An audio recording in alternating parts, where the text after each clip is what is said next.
The last phase is really what probably most of us mean by application, and that is, what exactly does this mean for my day-to-day life? Now, what do I actually do in my own world? And it means being creative and honest with yourself at this point. When we enter into this last phase, all we have is this really abstract concept or universal truth. Be more hospitable, or don't spend a ton of money and looking more appealing. Really make yourself appealing by your good works. But application means that you actually have to think of something that's really relevant in your everyday life. You should have this sense of, okay, so this is what I'm going to do. And so you take this abstract concept and you contextualize it, or you come up with a way of it being applicable in your own historical cultural context. So we talked about braiding of hair, and we said that means don't spend a ton of money on how you look. In our culture, we could say, you know what this really means for me is not spending $5,000 on a purse. It means not spending, all this money on a watch. Maybe I'm not going to put myself in a situation where I really want this Camaro, and it's going to mean these huge payments, and it's going to keep me from serving other people. Well, those are the kinds of down-to-earth, real-life decisions we make. In our world, guys make themselves appealing by buying nice cars or buying nice clothes, and women will spend a lot of money on making me on purses or clothes or all these different things. And when you wake up in the morning and decide what you're going to do with your day, that's application. Is deciding, okay, I've read this passage and today I'm making this decision, not to buy this, but to do this. With the hospitality thing, it's you deciding, okay, in my culture, what does it mean to be hospitable? And sometimes if you're a high schooler in a high school, sometimes it's just sitting with somebody at lunch. That's the application. Now, think about the span, or how far we went from passage to application. When I say something like being hospitable for a high schooler is to sit next to somebody in lunch, because the original story was Lot sacrificing his 2 daughters to this crowd that was going to basically ravage his daughters. And we're saying that, in day-to-day life of a teenager, the appropriate way of applying that to the life is to say, I'm willing to sacrifice my social appearance or my social status at my school by sitting next to somebody who maybe really needs a friend right now.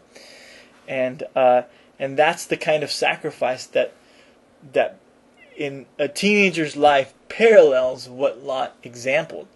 And it just seems kind of almost comical, but in a way that's the kind of application, day-to-day application we're looking at.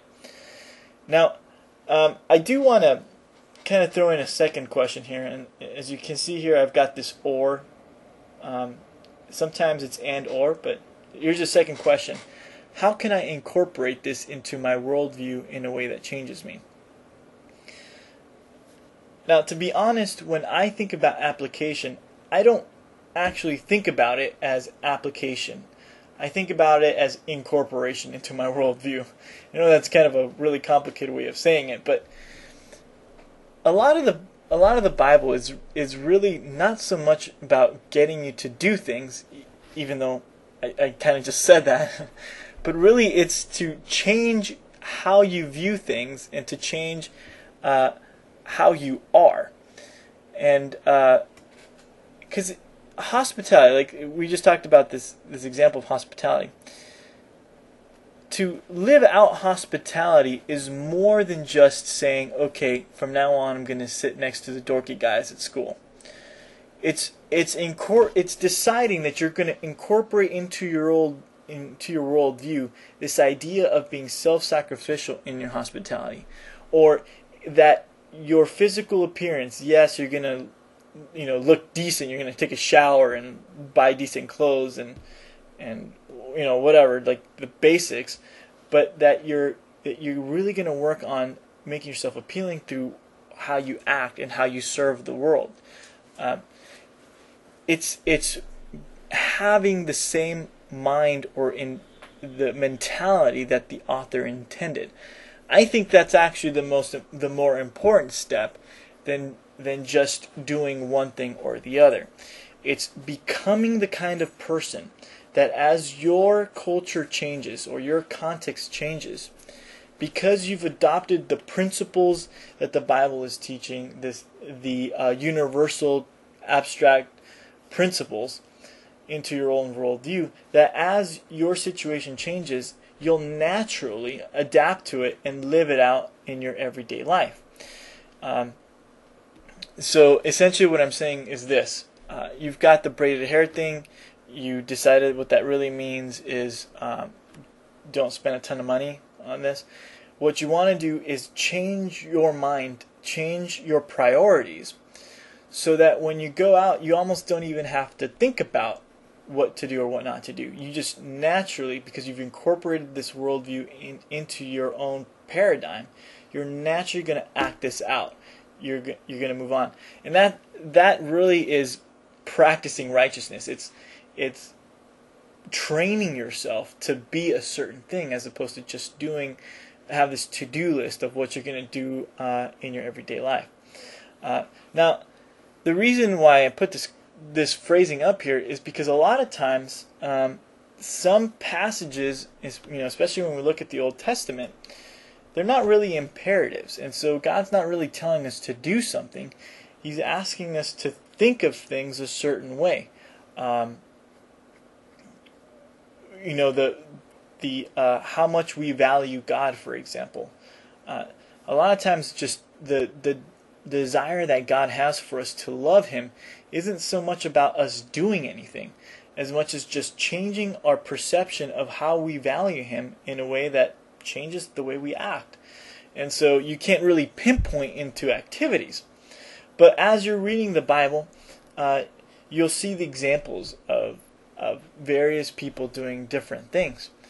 And what you're really trying to do is say, okay, I think the author is trying to get me to either do this thing because this is the way he really thinks we should perceive the world. The reason Paul was trying to get women not to braid their hair is because he wanted them to be the kind of people that are so concerned with serving that, yes, they're going to look decent, but that's not going to be where their money goes. They're not going to be spending an exorbitant amount of money. Instead, they're going to let this concept change their lives so that they're servant and make themselves appealing that way.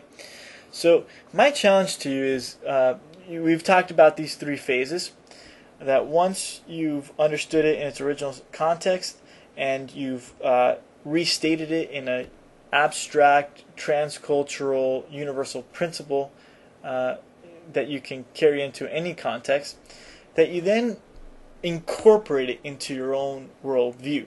That you let it soak into your mind so that you train yourself to think the way God wants you to think. So that instead of having a to-do list of what to do, you're just kind of responding. Having said that, I think ultimately it does need to play out in your everyday life. So you can't just say, okay, I've become a hospitable person, but have no actual tangible, practical ways of living that out. True incorporation to your worldview should play out in a way where you react hospitably to other people, and you should be able to notice that. So this is again, I can start off the lecture. Application is a tough subject. It's tough to kind of wrap your mind around it, but I've tried to give you some just basic notes, some thoughts that I've come across that have helped me when I apply the Bible to my life. And ultimately, this is why we read the Bible, because we want to live our lives in a way that's just in line with what God wants from us, and that He changes our minds to be more like His. So I hope that's been helpful.